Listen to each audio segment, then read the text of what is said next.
Okay, John, so we haven't seen you for the last couple of games at the Maidstone United fixtures. What have you been up to?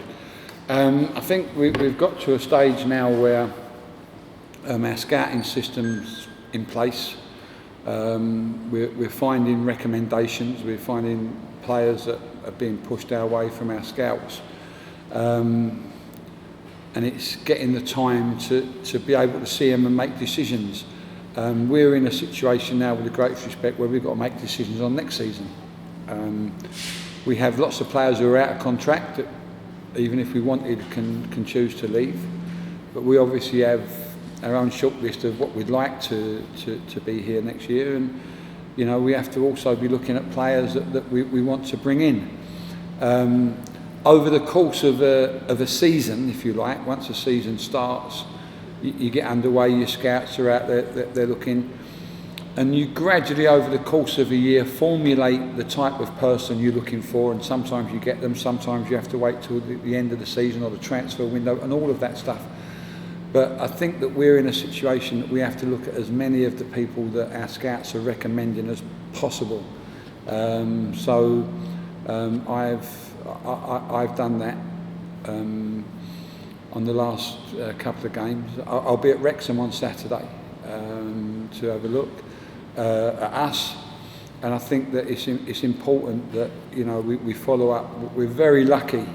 The system that we have has found some tremendous players, and I think some of the lads, we've already brought two in, if you like, that have come from. One was from Hakan. From Braintree, but he was highlighted as well. He was a highlighted player from the scouts, as was Jake from Herne Bay. And we have to continue in that vein to try and find the next group of players. And I have this thing about hungry players. People say young and hungry, yeah, but I'll just say hungry. You can be 25, 26, 27 and still be a hungry player. And it's that hunger that we're trying to look for, coupled with certain ability. And it's important that we make decisions as soon as we can, so we know where we are. That'll be ongoing, not just me. Maybe I'll take the team and Hack will go. If Simon's not going to be involved on the pitch, we might send Simon. At the moment, myself, probably primarily, if I'm being honest, Hakan, yeah, two people that head my scouting system. A guy called Alan Dafforn that runs it all. That's been with me for years and years. We were apprentices at Leyton Orient together. That's how long I've known him, and he's always been by my side in terms of recruitment. And a guy called Mickey Loughton that I've known for years and worked for me for years, and they've found some unbelievable players. So those two can be decision makers. The other scouts recommend, they can be decision makers. I can be a decision maker, Hakan can be a decision maker. But because we're running out of time towards the end of the season, we need to look at them to make decisions. So overall, in terms of your role, maybe looking towards next season, are we still going to see you at our games, regularly? Oh yeah, I mean next season's a different kettle of fish. It's really weird. My whole week under normal circumstances is geared around the game on a Tuesday or a Saturday. That's the pinnacle of what you do. That's one of the reasons you do it, because the games are the most important thing. But I think that when the club sort of spoke to me about coming, and I suggested that there was two of us should come, because Hack's a young manager making his way forward. He's played for me, he's worked for me. I've been very impressed with whatever he's done, and gradually there will be, I think, a slight change in the role where he will become the main decision maker. I'll still be here. But I made it clear when I come that the club needs to be rebuilt. Let's rebuild it properly. Let's not shortcut it. Let's not take short-term measures and it's all going to claps, let's put the structure in place, and at the moment that's what we're trying to do. But for me personally, I just actually want to watch the games and be involved in the games. But at the moment, it's a bigger picture. So if we go back to, I suppose, the current team, what were your thoughts on the win we got last weekend at home to Hammond? Yeah, I saw the game back and I thought we'd done really well. I was really pleased with the performance, all-round performance. It's always good not to concede. And we scored 2 goals and probably 1 or 2 other good chances. It was good to see Jake Embry getting a start and scoring a goal that was beyond his years, I think. I do. I thought it was terrific. The bigger picture of the 2 games, I think, is performance. Performance was good on Saturday against a team that had a very good win again on the Tuesday at home to Dagenham. So yeah, we've beat a team that's not sort of struggling. So I was pleased with that. The game I watched back on Tuesday was a funny game because although we never had too much in terms of attacking in our game, I thought our organisation was excellent, and I thought the team that's top of the form league at the moment and flying, I thought we contained them exceptionally well. I really do. I thought we'd done a great job in the first half. I thought the goal was disappointing. I do. I thought we should have done better. The last goal, we're chasing the game, we're behind, and we're going to leave gaps. So I'm always happy if we're 1-0 down and we get beat 2-0, they score late in the game. I always accept that because we're trying to get people forward. So I was, to be honest, I think the 2 performances are probably 2 good performances, sort of next to each other. So I was quite pleased with that. We had shouts for a penalty that I'm not sure were, if I'm being honest. You know, people are saying it was a penalty. I'm not sure it was, but that was through positive play from Justin in getting at people in and around the box, which I'm pleased with. Also, I think the game might have gone for us a little bit. I think that there was a sending off in the game that wasn't recognised by the referee. Would that have made a difference? I don't know, but it could have done. So we could be talking about something else. But if I look at the 2 performances, I was pleased. We need to win, not just play well. But in terms of performances, 2 performances together. One against a side that went out on Tuesday and scored 3 goals against Dagenham, and a team that's been absolutely flying in the last probably since Christmas. I would say flying. I thought we gave a good account of ourselves. So in terms of squad news, there's a handful of trialists always out there. Is there any movement in terms of any of those guys coming on? No, not at the moment. We're bringing 1 or 2 in that we're looking more or so for next year than right at this particular moment. We still have Cassidy out with an injury, but we're hoping he'll be back maybe next week, end of next week. Josh Taylor's come back in, maybe not quite ready, but he's back in with us. Swain has been out and not quite ready at this particular moment.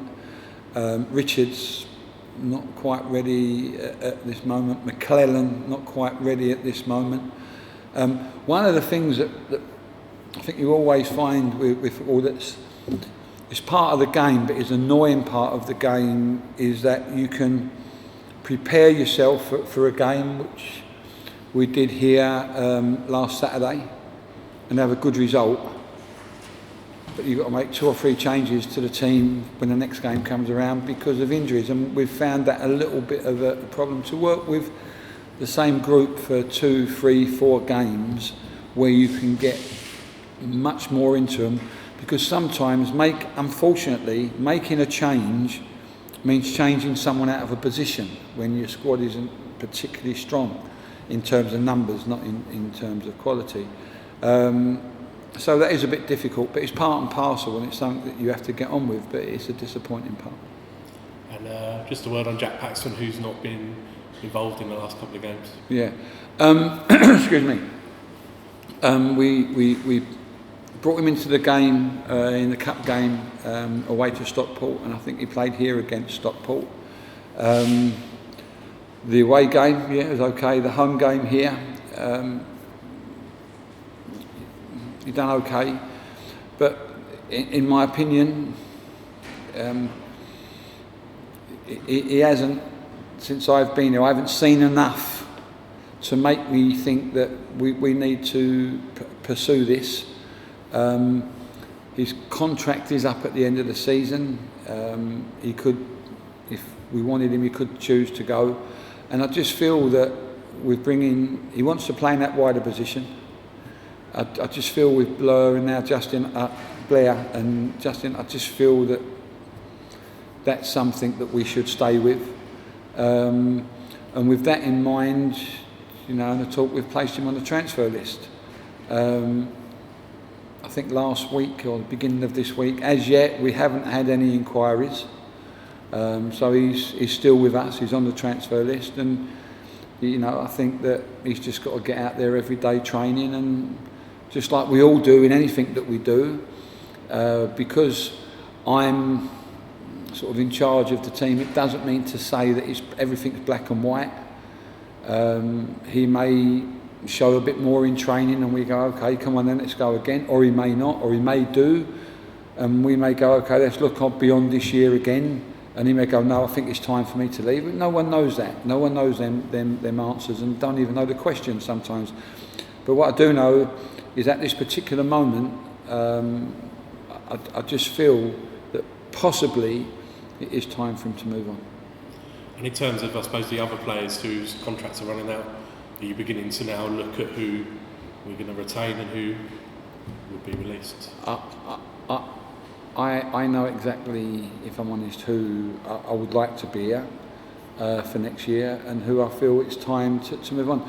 You know, it's really weird how it works out, and sometimes people try to overanalyze something where I think it's simple.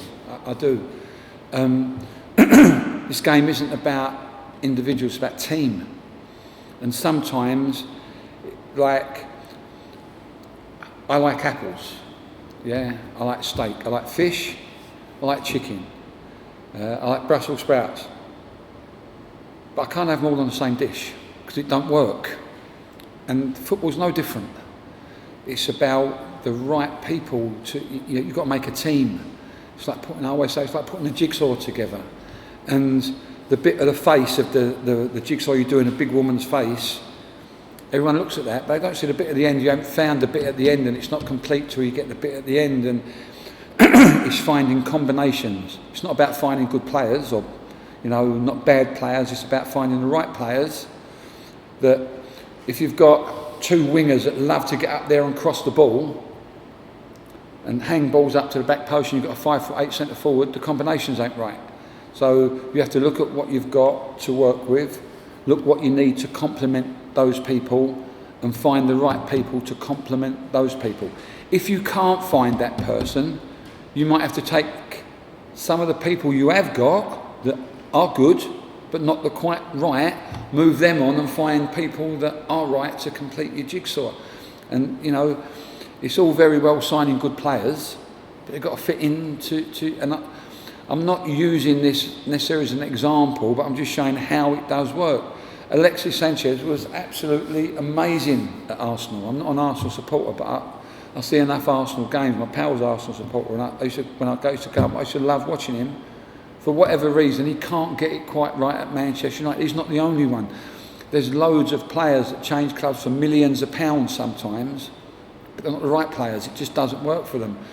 And when you come down to these levels, you can't afford sometimes to spend a lot of money on that player, and if he don't work, you ain't got no more money to go and replace him. So you have to work really hard at finding the right players, and that's why I always say that with all of my teams, my success has never been a quick fix team. It hasn't. It's taken a bit of time to find the right bit. Fortunately, when I found the right bits, we've found what we need, and it can work for us. But with what we have here at the moment, for whatever reason, for Jay, for Harry Wheeler, I'm here now. The mix of players is not right. It isn't. It's not right. I think that the clever person, and I don't mean they're not clever before me, but the clever person recognises that and does something about it. And that's what we've been trying to do something about it. Players like Jake and Justin, I think, will become very good players here.